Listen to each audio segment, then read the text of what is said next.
What did you see in that made you feel like something was off? He went to jail right after 8th grade. He told you that he was going to kill your family. My grandmother, my mother, even my brother. And my mother said, over my dead body. That's exactly what happened. Not getting a text was her first clue something was wrong. William Balfour is in court today, accused of murdering Jennifer Hudson's family. It can happen to anybody. That is the part that haunts you. How do you explain the deaths to yourself? I can't say that I have. I haven't been to the gravesite since we buried them. What can I do that I know they will be proud of? She was a first witness in the trial of her former brother-in-law. How was it to see him?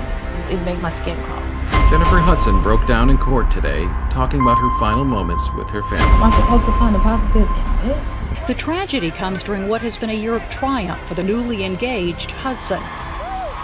My mother always taught us that without family, you have nothing. I always had, a family that was full of support. And I always used to say, Mama, don't I have a famous sounding name? Listen, Aretha Franklin, Whitney Houston, Jennifer Hudson. Jennifer's mom believed in her when no one else did. Your mom was the one who got you to audition for Idol. The problem is, I don't think you're capable of doing anything better to have any chance at all of winning this competition. And when I was eliminated from the show, I told them, I don't know when, I don't know how, I don't know where, but I will be back. I recall the producers laughing. Jennifer was humiliated by their cruelty, but her mom wouldn't let her give up. Like, yeah, you cry and you have your moment, and it's like, okay, because I still have my voice. It's not over. And my mom, she encouraged that. She always just said, whatever makes you happy is what I want you to do. And when she got a shot at her dream role, Jennifer fought for her chance.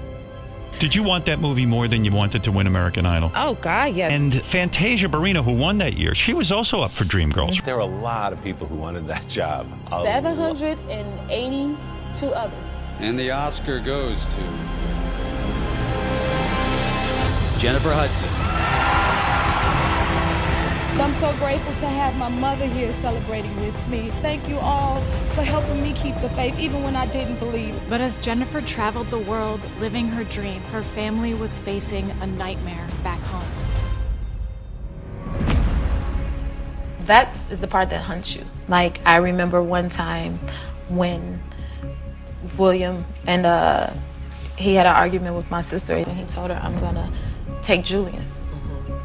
And Julia went home and told my mother, and my mother said, over my dead body. That's exactly what happened. At 3 p.m. on October 24th, 2008, Jennifer Hudson's older sister Julia walked into the Southside Chicago home she shared with her mother, brother, and son to find a grisly scene. Just like that, Jennifer had lost her family. My mother, even my brother. I can hear him saying to me, Jenny, knock it off. Like right now, my mama be fussing at me. Why you always crying? Stop crying. Like, I can't even say it. And I feel like when I say it, then that's when I find myself being the most emotional. That's when you know it's real. Saying the words, my family was murdered, makes it real. I would think sitting in that courtroom and hearing the testimony every day also made it real. Yes. Even in her devastation, Jennifer was determined to face William in court. How was it to see him? Oof. It made my skin crawl. Yeah. She was a first witness in the trial of her former brother-in-law, charged in the 2008 murders of Hudson's mother, brother, and 7-year-old nephew. It's almost like reliving it over and over again. I remember to go home, sleep in the bed with her, probably end up in my sister's bed. Like, yeah. So I would have been home. When she wasn't home, she said they would exchange daily text messages. Not getting a text the morning of October 24th, 2008, Hudson said was her first clue something was wrong. Jennifer's testimony helped put her family's killer behind bars. This past May, a jury found Balfour guilty of 3 counts of first-degree murder. I haven't been to the gravesite since we buried them. But now I want to go because I feel like, okay,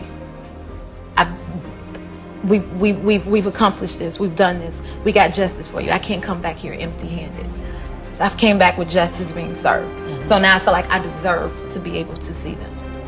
But once her fight was over, Jennifer had nothing left to keep her going. It's not easy to keep seeing. I can't even get over, like, who do I grieve for first? Of course, I'm gonna think of my mother. She's a very quiet woman. And now that she's gone, I hear her voice more and more every day. My mom used to say, Jenny, one of my favorite things about you is that no matter how negative things are, you always seem to find a positive. And I remember thinking in that moment, like, how am I supposed to find a positive in this? And so my sister and I started the Julian D. King Gift Foundation. And so we give back to unfortunate kids and make sure they have the school needs they need. And we also have a toy drive on the holiday season. With the loss of one child, so many other children have become blessed. And I do find that starting organizations, communities, foundations, things to prompt change can be healing. The positive impact she was making even gave Jennifer a new perspective on the man who stole her family. Have you forgiven him? Yes.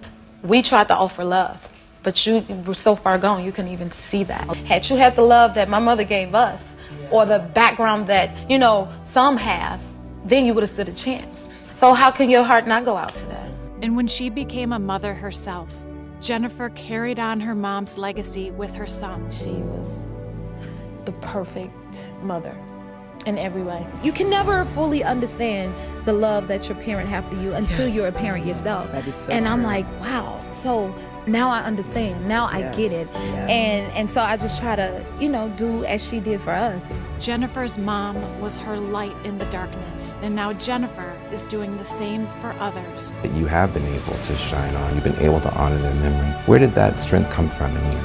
I always go back to my mom. She used to always love to see us doing positive things. You know what I mean? So I think she'd be proud.